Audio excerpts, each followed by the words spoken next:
Dans les coulisses des services de la mobilité à la région, une soixantaine de personnes s'activent chaque jour à traiter bien souvent dans l'urgence les dossiers de jeunes candidats au départ. Le dispositif d'accompagnement de la région a été étendu récemment aux carrières sanitaires et sociales pour offrir une alternative aux aides dispensées par la DOM. À l'étage du guichet jeune à Saint-Denis, c'est l'effervescence. Nous sommes début septembre, dans les bureaux de la direction de la mobilité, le service qui gère les aides financières de la région pour les jeunes souhaitant poursuivre des études en métropole ou à l'étranger. Ici, nous avons la base de données de tous les candidats que nous devons rémunérer.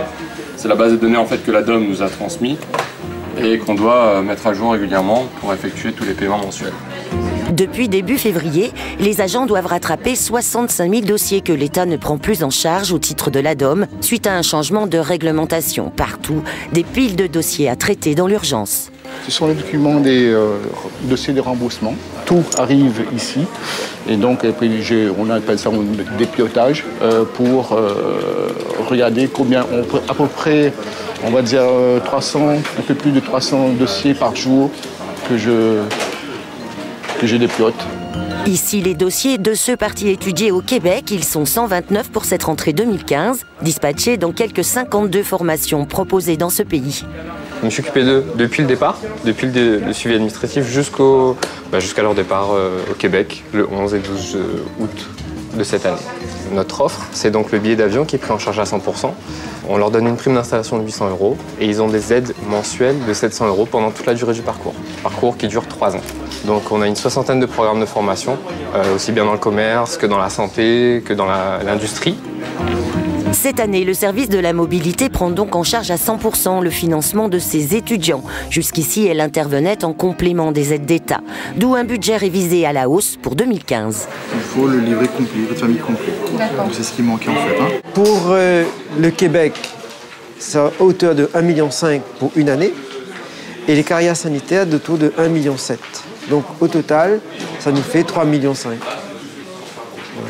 Vous, votre budget de fonctionnement, il était important aussi? Oui, il est presque de 50 millions d'euros. Et nous avons donc ici 65 salariés qui travaillent quotidiennement à la fois pour la continuité territoriale, pour toutes les bourses aux étudiants, pour la carrière sanitaire et sociale et pour le Québec. Les destinations aidées n'ont pas été choisies au hasard, mais pour le faible taux de chômage dans le pays. C'est le cas du Québec, mais aussi de l'Allemagne et de la Belgique pour les carrières sanitaires et sociales. On prend beaucoup plus de temps et on donne beaucoup plus de temps aux jeunes et à sa famille de mûrir le projet pour que lorsque on s'engage dans ce processus de 3 années, le jeune puisse étudier, réussir et rester au Québec pour travailler. Et d'ailleurs, le projet, c'est bien vivre et étudier au Québec. Voilà. Et pour vous dire, on a aujourd'hui presque un petit millier de jeunes qui ont été dans ce processus et qui vivent aujourd'hui au Québec depuis 2003. Déjà dans l'école, le nom de l'école. Après une année de prépa au concours d'infirmier, ce jeune étudiant a choisi la Belgique pour ses études. Mais à 2 semaines de la rentrée, il n'a encore aucune garantie de prise en charge, ses démarches auprès de la DOM ayant échoué. Il obtient son financement in extremis auprès de la direction de la mobilité de la région. J'ai commencé les démarches auprès de la région la semaine dernière parce qu'en fait j'avais fait une demande à la DOM et ils n'ont pas pu retenir mon dossier. Du coup ils m'ont réorienté vers la région. Ils m'ont dit que le quota était dépassé et ils ne pouvaient pas prendre mon dossier en charge. Si ça me plaît là-bas, pourquoi pas rester, mais moi je préférais rentrer ici pour travailler.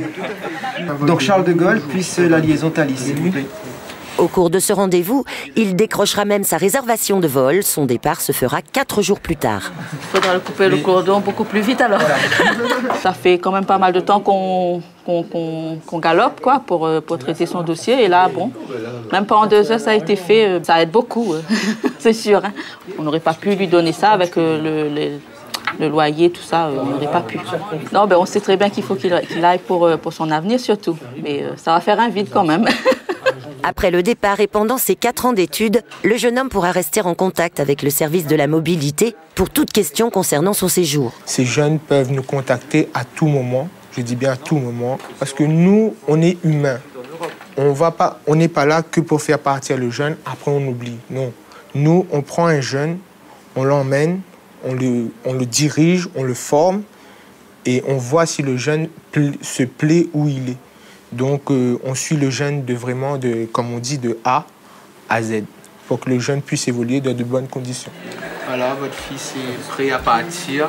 Et donc, ce dispositif date de 3 semaines. Et aujourd'hui, Ludovic, que vous pourriez voir tout à l'heure, il a fait des statistiques. On a fait partir quand même 308 personnes, dont une majorité de carrières sanitaires sociales. Alternative au financement d'État, l'aide à la mobilité de la région se veut un dispositif d'accompagnement complet des familles. Et pour les aider à s'y retrouver parmi les nombreux organismes et cas particuliers, ce service a aussi lancé depuis juin dernier un site internet. Portail Jeunes 974 oriente tous les jeunes du collégien jusqu'aux demandeurs d'emploi vers les différents acteurs de l'accompagnement.